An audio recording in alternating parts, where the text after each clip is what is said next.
First, the objectives of sole proprietorship we did. Who is a sole proprietor, Ved? I'm a sole proprietor is like an entrepreneur who owns a business. Okay, he's a single entrepreneur. More Entrepreneur. importantly, he's the owner of the business and he's alone responsible for profits. For the business, yes. Okay. Give me two features, Kaustav, of sole proprietorship. Any two features? Ma'am, the two features of sole proprietorship are one man's capital and one man control. One man's capital, control and less legal formalities. Less legal formalities. Okay. What about the worksheets? I hope all of you are working on, because this weekend I'm expecting all of you to mail me the worksheets and give me. Yes, ma'am. Ma'am, I've done all of them. Right? Because already I have finished this weekend with grade 10. So coming weekend, I'm expecting all grade 9 worksheets to come. Yes, ma'am. Ma'am, I've already finished them. Great. Ma'am, are you going to send one more today? Sorry. Yeah, this PDF I will be sending you today of sole proprietorship and Hindu unmarried family. Maybe worksheet I'll send tomorrow if I don't get the time today. Okay. Okay, ma'am. Then merits and demerits of sole proprietorship we had done. Suitability. Well, where is sole proprietorship suitable? Melvin, sole proprietorship is suitable under what conditions? That it should be a small scale industry. Okay. You raised your hand, Neha. You have a question to ask me? Yes, ma'am. Can you share your email ID? Okay, I will. I have already posted it once. I will share it once more. Yes, I'm very happy that you're conversing and participating today. Thank you. Okay, so let's quickly do a recap of first the meaning of Hindu undivided family business. Okay, what is the Hindu undivided family business? This is governed under the Hindu Succession Act. Okay, it is basically relating to ancestral property by a male member, right? And this male member, okay, can be the grandfather, can be the great grandfather, can be the father. You may have many successive generations. When a person is born in the Hindu undivided family business, he becomes the member of this business. And what is he called? He is called a Koper-Senar.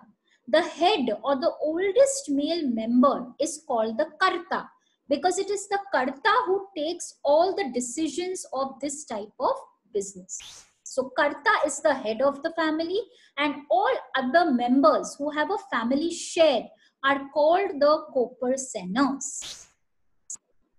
Next, the features of the Hindu undivided family business. Okay, let's quickly look at them. Ma'am, your voice is breaking. Kaustav, can you hear me now? There's some internet issue at your end. Yes, ma'am. Everyone else is being able to hear clearly. Yes, Ved, Melvin, my voice is coming clear to all of you? Yes, ma'am. Yes, okay. Yes, ma'am. Right. So let's go through the features of the Hindu undivided family business. The first important feature which we are doing is number one, formation. For a Hindu business, there should at least be two members. You cannot have a single member. Like in a sole proprietorship, you need one member. But for a Hindu business, you need at least two members. It is not compulsory that they have to undergo registration because it is formed under the Hindu Succession Act. It is not an agreement. They are not signing a contract like they would do in a partnership business. Here, the membership is by birth. The moment you are born in a Hindu undivided family business, and if you are a male member, you become the member of that family business. So formation is very, very simple and easy. No agreements required. Now comes the liability. The control of the family business lies in the hands of who? The Karta. Very important. He is the head of this family business. He is the one who's taking all the decisions and he's authorized to manage the business. In fact, it's like, he's the binding member of the family. All the other Koper-Senars, that are his brothers or the sons, they all listen to the Karta. But the liability who bears? The Karta bears. He takes the managerial decisions. He has that control over the business. But at the same time, all liabilities he bears, not the Koper-Senars. Control. The liability of the Karta is unlimited because he's the only deciding authority. Whereas the liability of the corporacenas is limited to the share of the capital of the family. That means if each one has a share, say I have the Karta has 3 sons. Each 3 will have some share in the family business. So their liability is only limited to that share.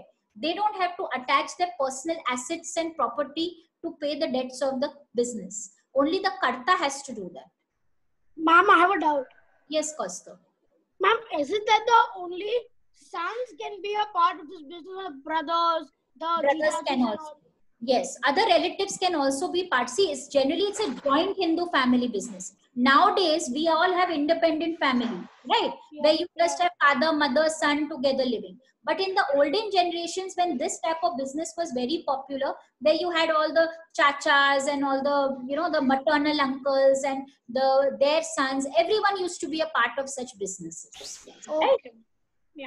Then comes another thing is this organization enjoys a very long and stable life. What happens in sole proprietorship? The moment the sole proprietor dies, the business stops. There's no continuity.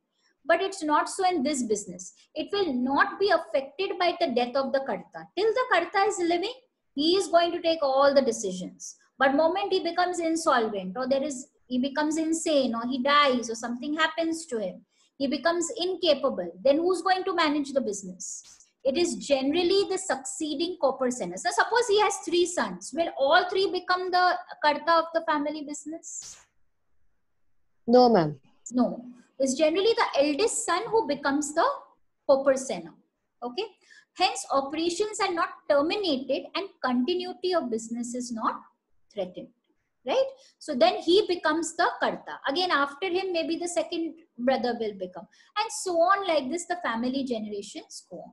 Which participants have raised hands? Who has a question? Ma'am, I have a question. Yes, wait. Tell me. Ma'am, these businesses, the joint family business, and don't they have a lot of conflicts? They have lots of conflicts. That's why this type of business has become very extinct nowadays. In fact, you can say the tendency of investing in a Hindu family business has become very low. But think of maybe 3 generations earlier us. Say where my father was living, means my father's generation or your great grandfather's generation. At that time, it was very, very much into force, the Hindu successor. Of course, it used to have lots of conflicts because as you see, if one is the Karta, maybe his brother also wanted to be the Karta. So those kind of conflicts definitely arose in these businesses. Ma'am? Okay. Yes, Pastor, tell me. Ma'am, what if there are like 2 twins? So which one is made the Karta? Generally, as I said, it is always the eldest member. The eldest brother is always made the Karta. Ma'am, the twins are of the same age.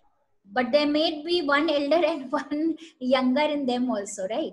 So that minute ka difference. Possible. Now that I don't know. That will be again depending on the Karta's decision, whom he is chosen to be the next Karta. Okay. Okay. Yeah.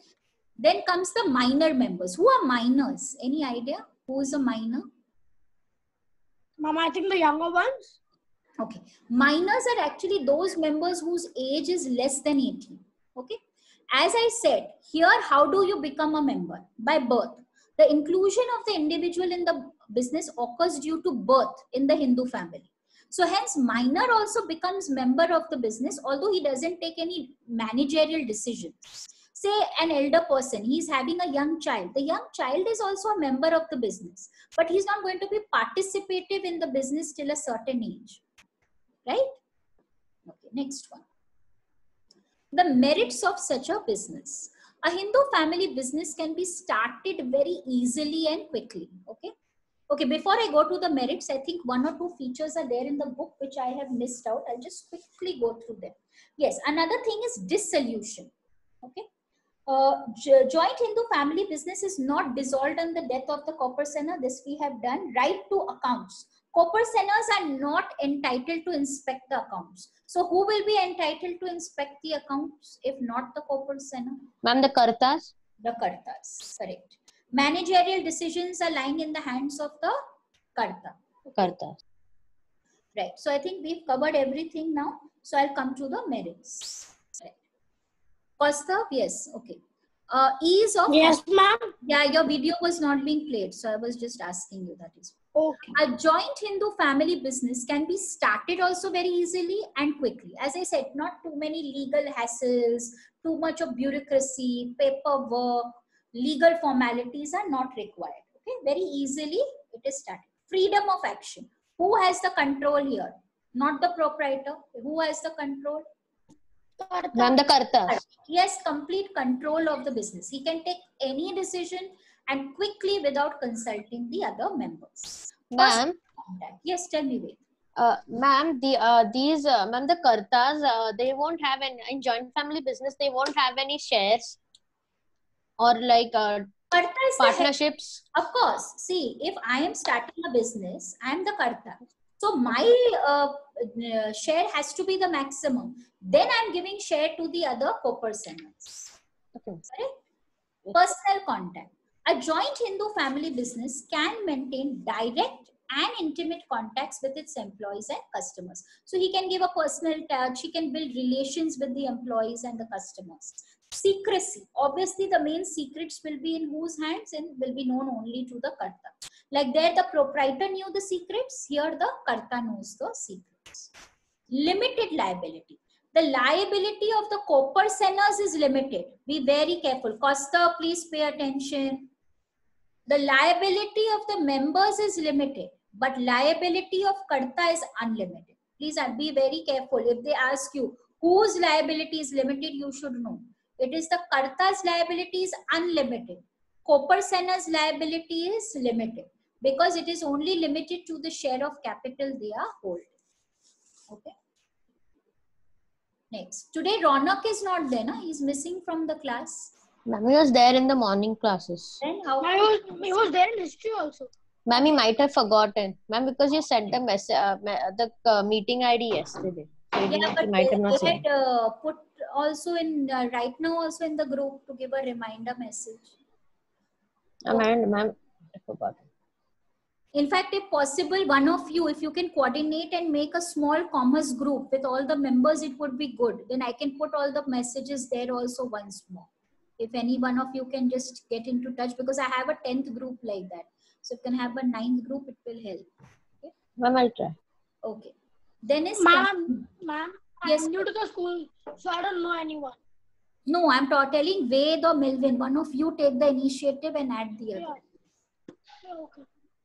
Continuity. The existence of a joint Hindu family business is not threatened by the death or incapacity of any member or the Karta. Okay. So obviously, as I said, that if Karta becomes incapable or anything happens to him, the business does not come to an end because the next person now becomes the successor to the business. The incentive to work. Karta is the head of the family. So obviously he is inspired to work for the welfare of his family. He is going to work towards the betterment of the family. Yes, Faith, tell me. You have a question? Ma'am, once the one of the kartas, they might like pass away or something happens to them. Then if the successor is still not old enough to handle the business, who will do it? Then in that case, he might have a brother or he may have someone else whom he has appointed till the co-personer gets grown up, the son. Okay, ma'am. Okay, ma'am. Ancestral goodwill.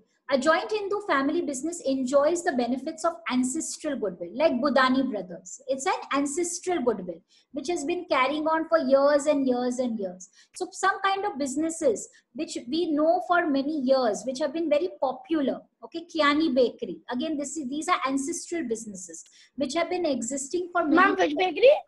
Kiani Bakery. Oh. Okay, so these come under also, you can say, in these kind of businesses, right? Now the demerits. Capital, obviously, from point of view of co-personer, it's limited. But from point of view of Karta, the capital also is, he has to contribute to it. The capital of a joint Hindu family business is limited to the ancestral property. You cannot, because it's one family business from where they are going to get so much of money to put. So the capital gets limited. Liability of the Karta is unlimited. Karta alone, he might not be so competent to manage the business all by himself. He might be needing help. Sometimes the kartas are very dynamic. They're able to conduct the business well. But every time it doesn't happen that way. Hasty decisions. Sometimes the decisions taken by the karta may be hasty. They might not be for the betterment of the family, which may lead to conflicts or fights amongst the other members. Then responsibility not matched with reward. What does this point mean? Karta, he manages the business single-handedly and he alone bears unlimited liability. So why is his responsibility not matched with the reward? Can anyone try? Ma'am, I think it means that the karta, he works alone, but the profit which he gains is divided between the corporationers.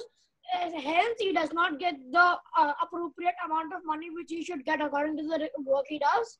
Correct. His responsibility is the highest. He is taking all the managerial decisions. He is bearing all the liabilities. But when it comes to the profits, he is not getting all the profits of the business which the sole proprietor gives. So here his profits get distributed amongst the co-personers. So his responsibility is not matched with the reward.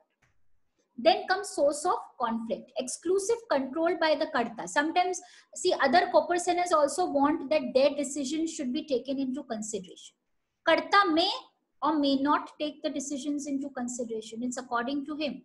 So exclusive control by the karta creates a lack of trust on the part of the other members. Scope for misuse. Being the senior most member of the family, the karta has complete control on this business. He may misuse his authority for personal gains. As you said, what about brothers? Say a karta has a brother and brother's family is also dependent on the karta. He may take advantage of the situation and, you know, support his son and his share of the family and not the other brothers. So these way, this scope of misuse, conflicts, fights, all these are possible in case of the demerits of the Hindu family business. Anything else you want to ask me for merits and demerits, or should I go to No, ma'am. No, ma'am. Clear? Let's proceed. Okay, great. Now we come to the difference between sole proprietorship and the Hindu family business. Okay, number one, no agreement. In case of sole proprietorship, obviously the basis of formation is by a single person. In case of joint Hindu family business, it is by birth. A person is born in the family, he becomes the member. Number of members. Sole proprietorship is a one-man show. One person responsible to do all the work. Joint Hindu family business, you need 2 or more people, although there is no maximum limit. Status of females, very important. In sole proprietorship, even a female can be a proprietor of the business, but not in the joint Hindu family business. They only want the male member to become the co-personer. In fact, if a male member dies, if he's deceased, his wife can become the co-personer, but not the daughter of the business. Kaustav, are you listening? Yes, ma'am. Then liability and risk. Unlimited proprietor bears all the risks of the business, okay? Because he's the single person, he has to bear all the liabilities of the business. In case of joint Hindu family business, it is limited except for the karta. So only karta's liability is unlimited, all other members have limited liability. Position of the minor, a minor cannot, can I ask a child to start a sole proprietorship business? He cannot. But he will be a co-personer in the joint Hindu family business. Management is done by sole proprietor, joint Hindu family business only by the karta. Division of profits. All profits are given to the proprietor. There is no division. But here, there has to be an equal share given to all the co-personers. Legal existence. Dissolved with the death of the proprietor. Not dissolved by the death of the member. Application of law, sole proprietorship is following the Contract Act. Joint Hindu family business follows the Hindu Succession Act. Registration not required in both of them. Yes, Ved, tell me, what's your question? Ma'am, I didn't understand legal existence. Legal existence. Legal existence means what? When a business can legally exist Does it have a continuity or does it stop working? Look at sole proprietorship. Proprietor dies or proprietor becomes insane or insolvent, business over, dissolved. But joint Hindu family business, it will not be dissolved so easily.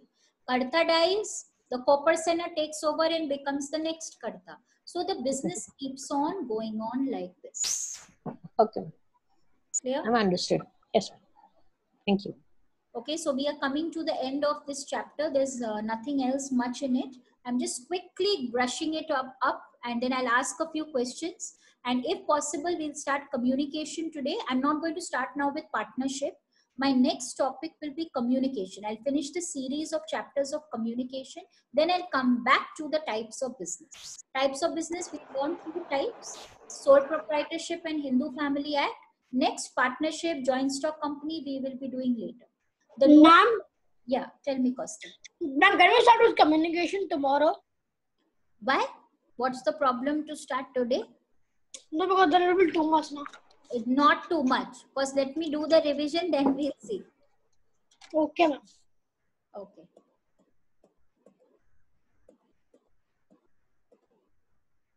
Okay. Neha, you have a question?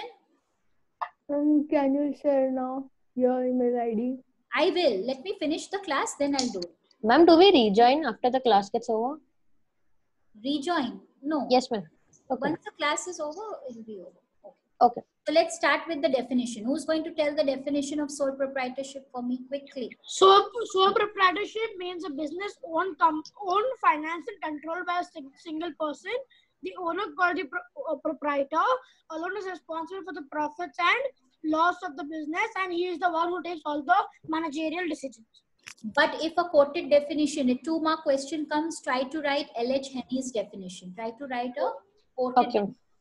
Okay. That individual proprietorship is the form of business organization at the head of which stands an individual, and he is the one who's responsible and who directs the operation and alone runs the risk of failure. Ma'am. Yeah, tell me. Ma'am, in the chapter business activities, there's a lot of definitions. So which one do we go for? There are many. I have given you all. Whichever one you feel easy, you can choose any and write. Okay. Try to do BO wheelers because that is the most common of the lot, which generally. Okay. Then comes the characteristics. Each one is going to explain one characteristic. Come on, quickly. Single ownership. No, one by one. Come on, Melvin. So we'll start with you. Ma'am, the first characteristic or feature of the sole proprietorship is single ownership. In this, a single person is the only entrepreneur, and he only manages the business. Okay, fine. Second, who's going to tell me? Ma'am, me. Okay, tell me. Ma'am, the owner has unlimited liability. He can do anything with the business, and he doesn't have to take opinions or listen to other people. Excellent. Costa, next one. Ma'am, one man's capital. It means that there's only one person who is responsible for all the profits and all the loss, and he is the one who invests all the money. Okay. What about unlimited liability? No one tried. Neha, can you tell unlimited liability? Ma'am, I tried, ma'am. I told Ma'am, Ved told ma'am, unlimited liability. No, he said this one, a single ownership, Melvin said. Yes, ma'am. I said unlimited liability, cost of capital. Okay. What about one man control? Who can explain that to me? One man control means that okay, Kaustubh is trying. Wait. Yes, Kaustubh. Continue. One man control means that there's only one person who takes all the managerial decisions, and he's the one who is like the head of the business. Melvin, can you explain no sharing of profit and loss? Ma'am, no sharing of profit and loss. Ma'am, he doesn't have to share his profit or loss because he is the single entrepreneur and it is his business. So he will only take all the profit and have a loss. He will also bear all the losses. Excellent. Very good. What about less legal formalities? Ved, can you explain that? Ma'am, his business is not a large scale business; it's a small scale business. So therefore, he won't have to sign many legal formalities, and plus it's his own business as well. Okay. What is bureaucracy? Yesterday I spoke about bureaucracy to you. Who remembers? Bureaucracy means a lot of paperwork. And too many legal hassles and Legal hassles. Yes. In fact, at the politician and political levels, you also have different kinds of difficulties where there are corrupt officials who make life difficult for people to go through the different channels. That also happens in bureaucratic control. Yes. Merits. Why is it an easy startup? And because it's a small scale business, and it won't take too much investment to start up. Take too much of investment to start. And plus less legal formalities. Why is there maximum incentive to work in sole proprietorship? Ma'am, because all the profit which will be earned will be of the sole entrepreneur, and like there'll be nothing to share. Correct. And can I say there is a direct relation between responsibility and reward here? Yes, ma'am. Yes, ma'am. Which was not so in Hindu family business. Hindu family, yes. Hindu family it is not. Independent decision making. We had flexibility of operations. Yes, ma'am, it is an independent decision making because he's only the owner, he's only the entrepreneur. So he will take the decisions alone. And there is a flexibility of operations because he doesn't have to ask anybody that will this work or is it okay. He can do whatever he can do. Very good. Then obviously his confidence will be developed. What about the demerits? Why he has limited finances? Can anyone? Ma'am, because ma'am is working alone. Therefore, there's no help around him to help him give more money and improve the business. He has to do all of it on his own. Correct. Okay, great. What about unlimited liability? Why is his liability unlimited? Because it's a small scale company. So, ma'am, because he'll have to. Yes, Melvin, answer. Ma'am, it is a small scale industry, so he's only the only person. So he has unlimited liability. He can. What is the meaning of the term unlimited liability? Ma'am, can I tell? Okay, Kaustubh, say. Can I tell? Ma'am, it means that he's the one who'll have to pay all the debts. He'll have to clear all the debts. Like he can do it anyhow by keeping his house. He has to attach his personal property to pay the debt. Yeah. Why this business has an uncertain life? Ma'am, because you never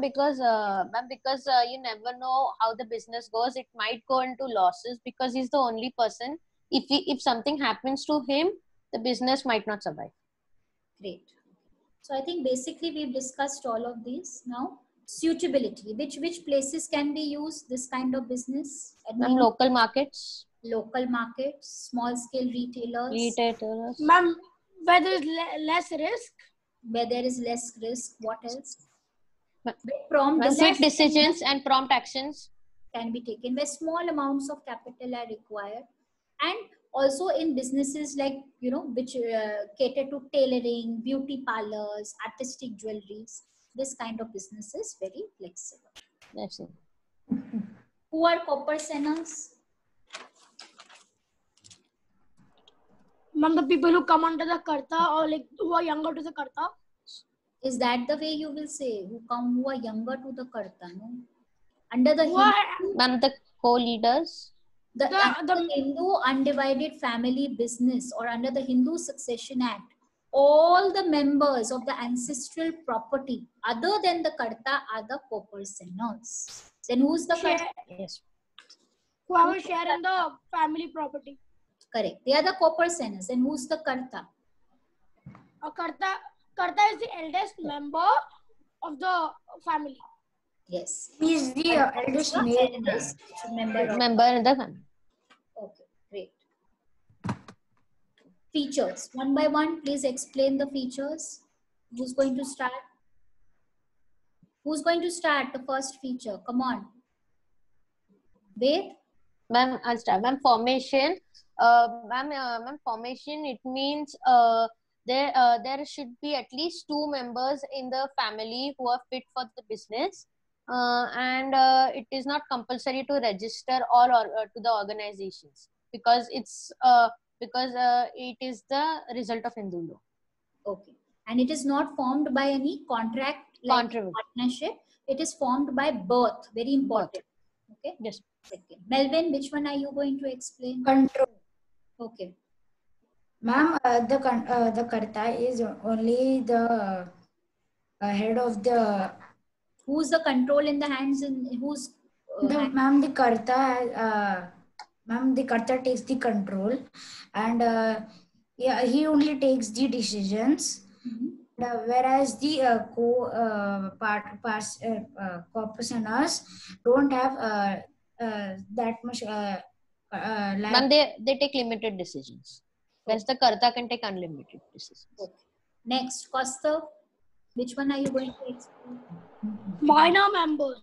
The inclusion of an individual into the business occurs due to birth in a Hindu undivided family. Hence, minors can also be members of the business. Minors are the ones who are under the age of 18. Okay, great.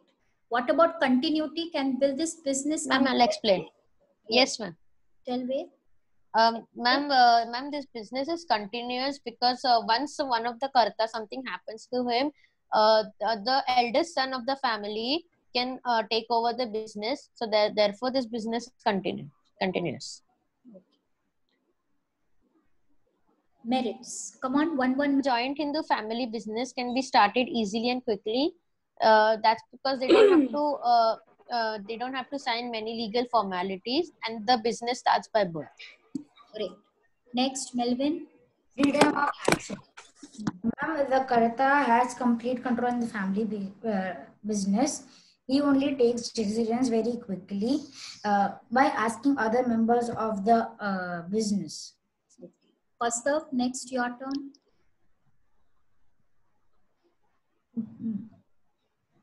I cannot hear you. Ma'am, the next one is personal contact. A joint Hindu family business can maintain direct and intimate contacts with its employees and customers. Okay. And whose liability is unlimited and whose liability is limited in this kind of business? Joint Hindu family the unlimited. Liability is unlimited. Unlimited. And co-prosper is unlimited. And co-personaka is limited. Okay, great. What about the meaning of continuity? Why is this business not threatened to come to an end? This is continuity because it's a Hindu, because the Hindu undivided company. In this, the male person in the family is automatically a member of this family, so it continues.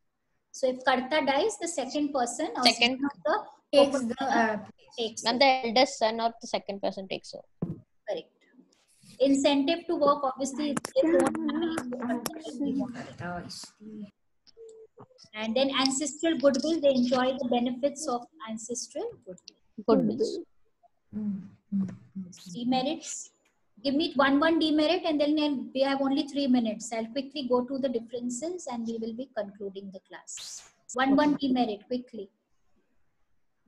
I'll start. Yeah. The capital of a joint Hindu family business is limited to ancestral properties, and that means whatever the ancestors of the kartas have built up all the money, that's how much amount they have to spend on their business, and then they have to grow from there. It's difficult from there to raise money through other sources. Yes. Very good. Who's going to explain the second one? Unlimited liability. It means that the liability of the karta is unlimited and that of the corporations is limited. Okay, great. Who's going to explain the third point? Melvin, can you explain? Limited managerial ability. Ma'am, in this, the karta is only the... What is happening? I'm not being able to hear. Yes, tell. Ma'am, the karta only handles the business and takes the managerial decisions.